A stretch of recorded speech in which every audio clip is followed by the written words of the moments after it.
Here we go live, returning to the channel co-founder, channel co-host for the night, the man who created Campbell's Corner. Welcome back, Mr. Campbell, also known as Boo Berry. Hey. Glad I don't know about the co-creator, but I'm here. Thank you. All right. That fair enough. Let's go to our opening animation, a combination of Chi-Star Studios and internal. That goes by so quick. Let's see. There's Mr. C diving with his rubber chicken, swimming past all the creatures. A little bit symbolic of the business we're about. Oh, I hit it a third time. I didn't mean to go three, but there we go. Third and final. There we are. That's symbolic of the show we're about to do. Let's come to comments. Speaking of Chi-Star, wouldn't be a show without Chi-Star saying let's go. Wouldn't be inaccurate. It would be completely accurate for Chi-Star to say seems like forever. It has been a good minute. I do believe Chi-Star, you might go back and see I did put on the wig and the hat and per your encouragement to do a little Svengoolie bit not that long ago. But it's been a minute since we've had Jim Campbell around. Mr. Campbell, what brings us together this evening? What have we been texting about? What are we looking to show the show? We are looking at the Neca Universal Monsters that I believe dropped very recently. There's 4 of them. There's 4 of them in the pack. Creature of the Black Lagoon. Yes. We like lagoons around here. Lagoon. Fan of the Opera, Invisible Man, and did I say The Bride of Frankenstein? Oh, there they are all right behind me. We'll pull them up in a minute. We'll do we'll look at the packaging art. We'll look at the character history. Before I do that, I want to revisit our hour, and by hour I mean my greatest technical. Oh, wait a minute.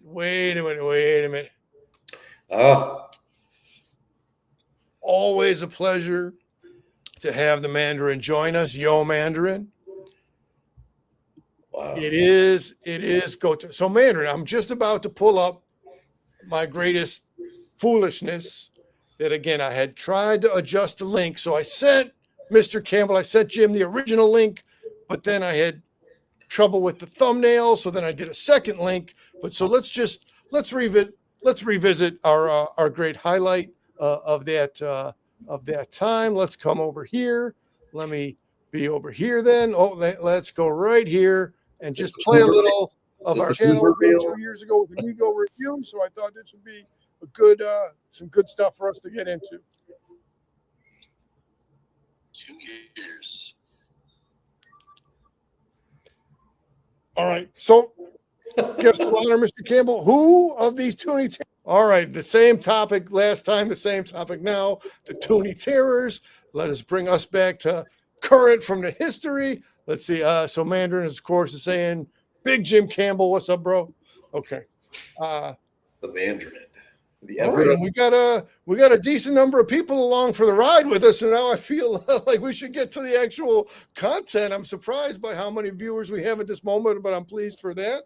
So by coincidence, we didn't pre-plan to go on the weekend of the 100th anniversary of the 1925 movie of the Phantom of the Opera, but since the Phantom of the Opera is one of the 4 figures that we'll be looking at, we'll get to that. But as we did last time, amongst our four reveals, Mr. Campbell, who do we pull first?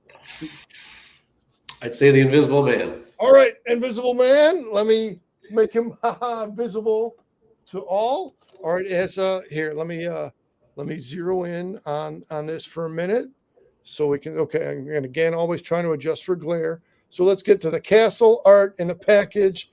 Good stuff. Let's come over here. We can see they have the accessories, a secondary headpiece attachment, wearing the scarf and the hat. It's all good.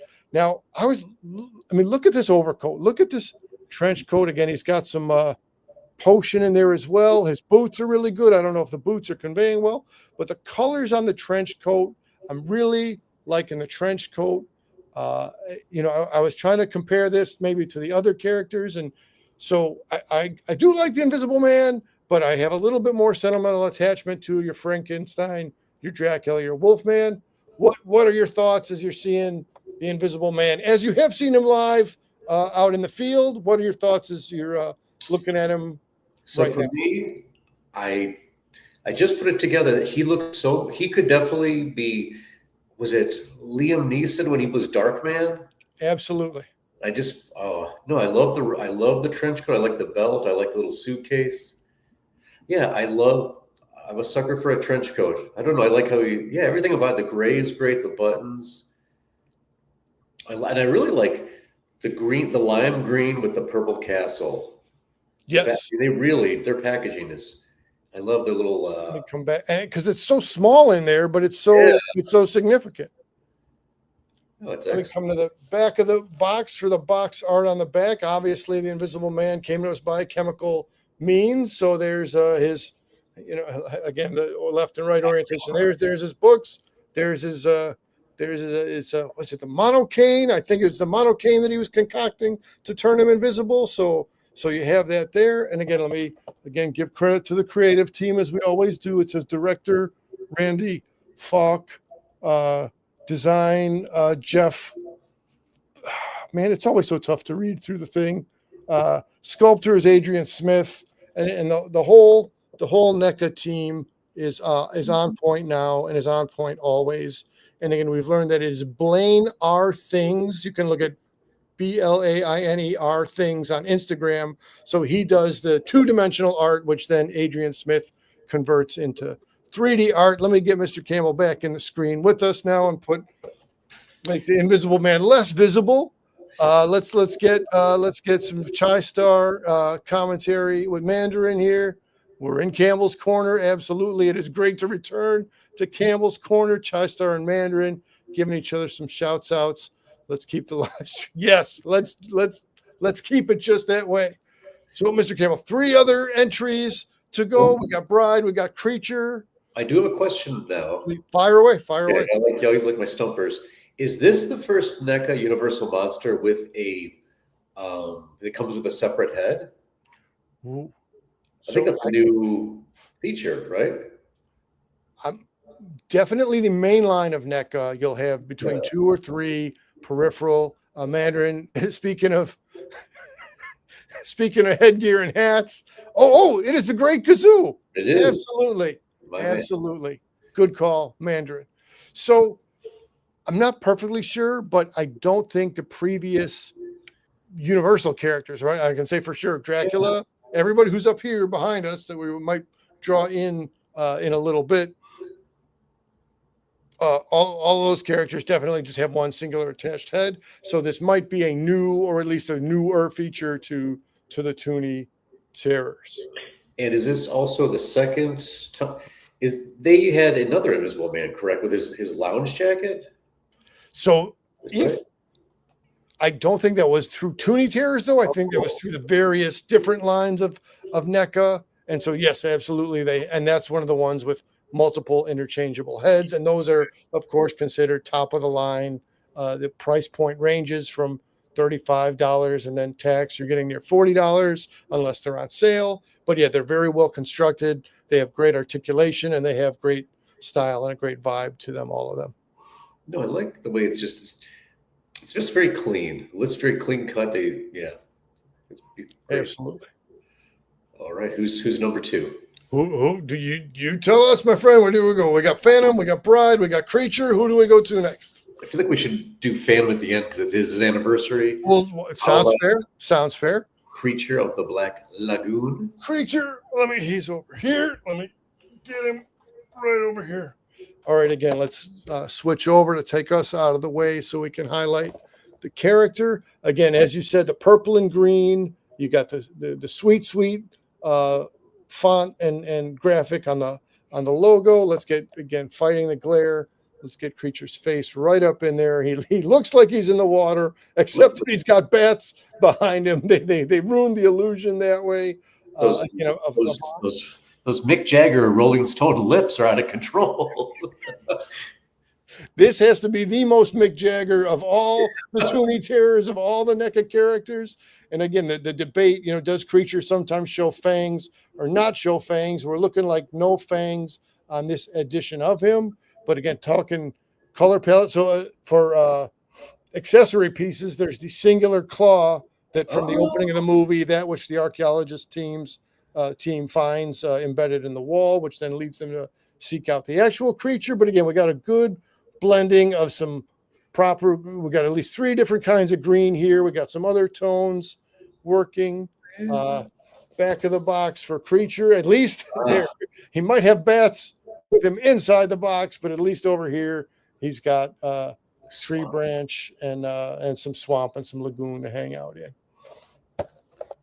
I love the webbed hands. Let me get good on the webbed hands for me are just great. I mean, yeah. And what are those like? Fin? Is his body like scale? This how they do the scales and everything, like the overlap. Absolutely scaly. Yeah, I love it. His eyes look a little bulgy. Let me see how well we can capture but absolutely that. Yes. Wow. They really do a great job. They do. And again, the main line is supposed to be more screen realistic, and this is supposed to be more cartoony and fun, and they achieve well in both endeavors.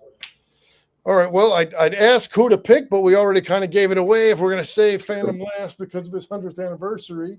Speaking of the interchangeable head accessory here, let's get in good and close on the bride.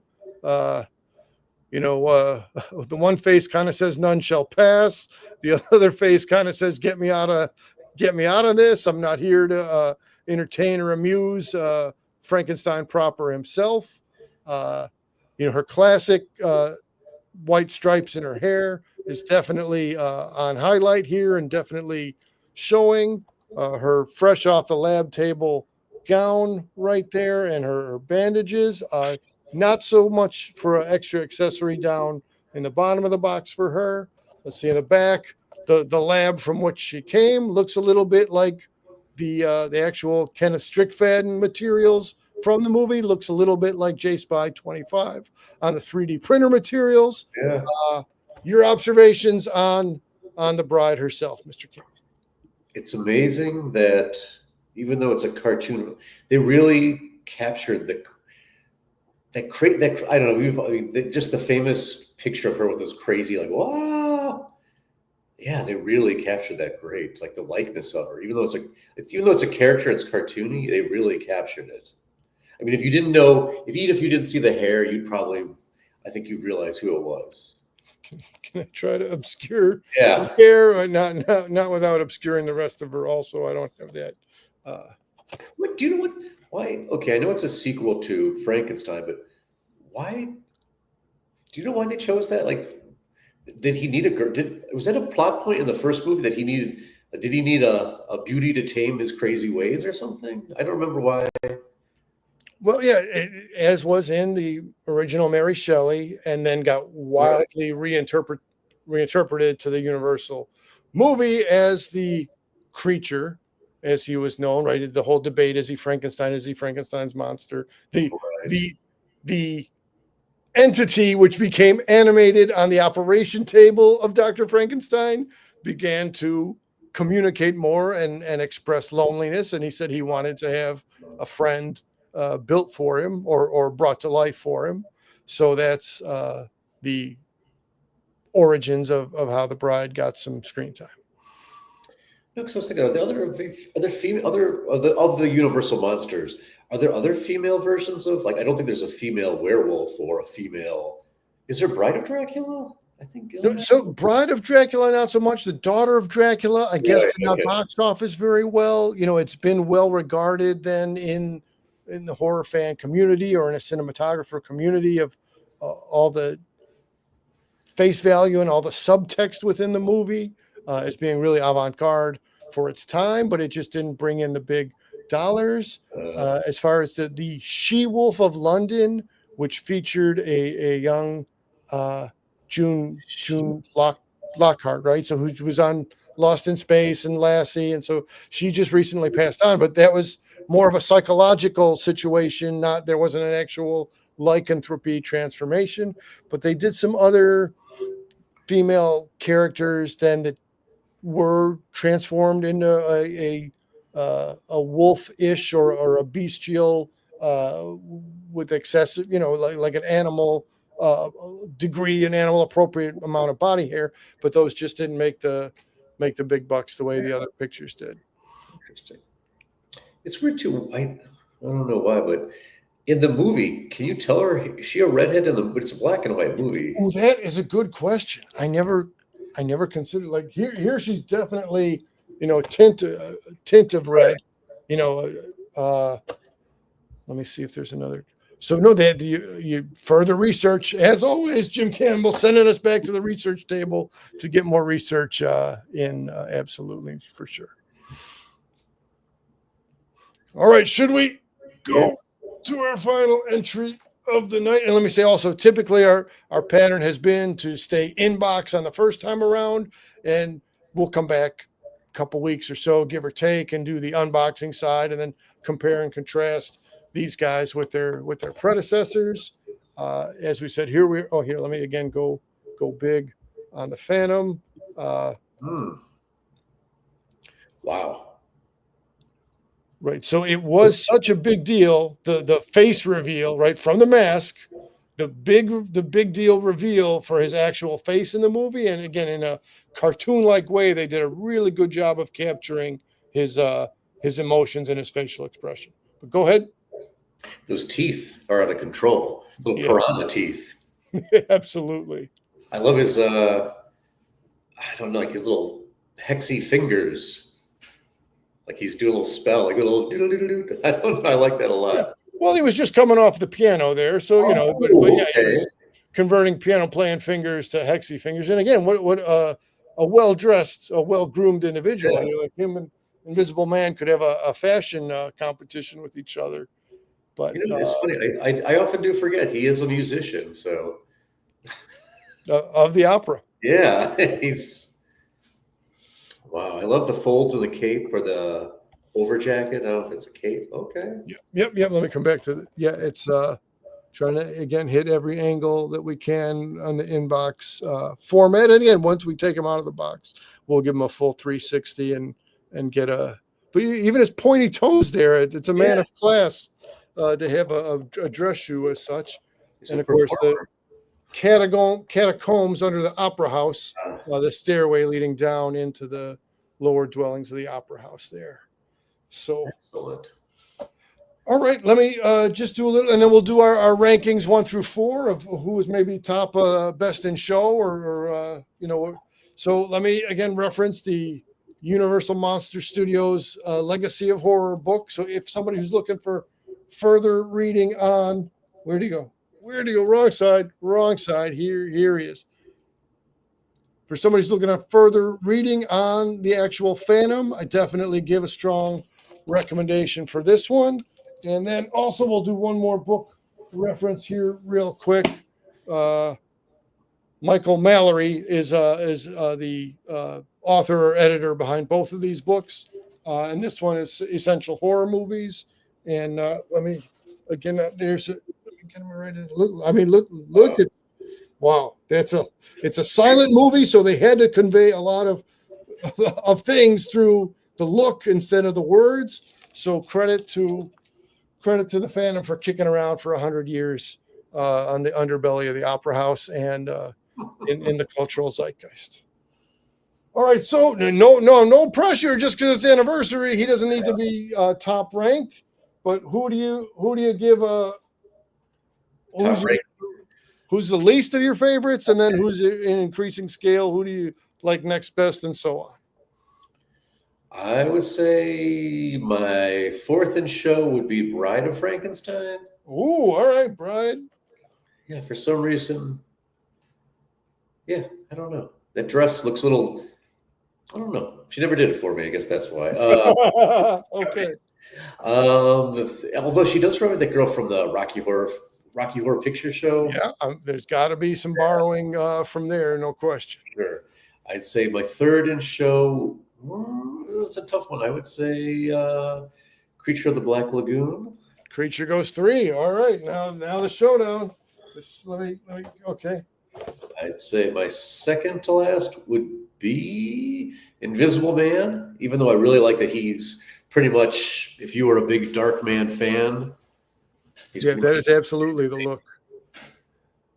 And so my number one would definitely be, the little hands really make Phantom of the Opera with the winner for me.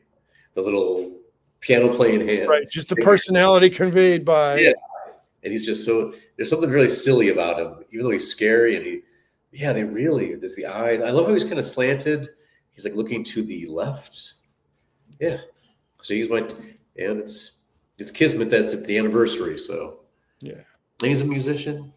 That was all he knew. Obsession and music. That was his only act. I'm gonna go. Who do you? I'm gonna go Invisible Man on the entry level spot. I'm not doing this for shock value to surprise people, but I understand it's supposed to be cartoonish, but no, I don't see. I can't even. I'm gonna go. I'm gonna go Bride for third place.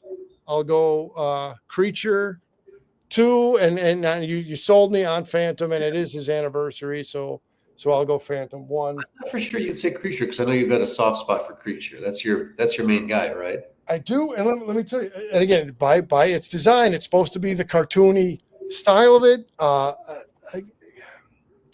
I don't know. I hesitate to try to explain it. Maybe I'm just trying not to over obsess on the Creature, but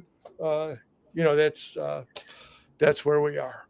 As we're winding down, I would say we also had a good outing at the. Do you care to speak, Mr. Kim, on the former convention that was our most recent face-to-face meetup and matchup? Was that 3 weeks ago? Something like that. Okay, we were at the TF Con. It wrote, what is it, the Crown, Royal Crown? I can't ever, Royal Crown. That's a soda. Yeah. What am I talking about? Crown Plaza, right? Yes. Okay. Right there in the Rosemont. That's one of my favorite conventions.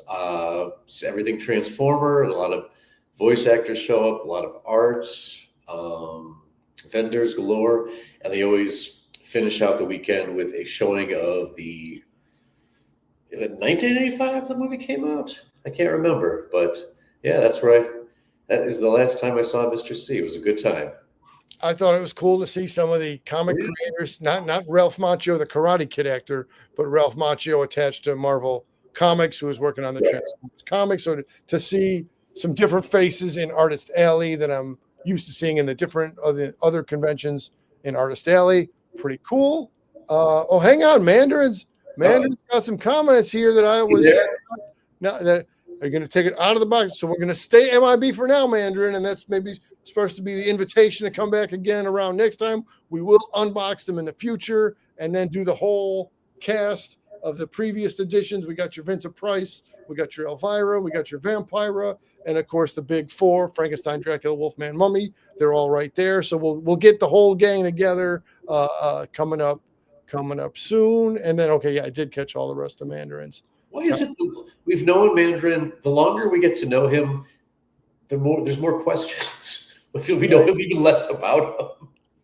It's more confusing than when we've. I mean, how long's it been? Well, I'd have to check this timestamps, but it's over.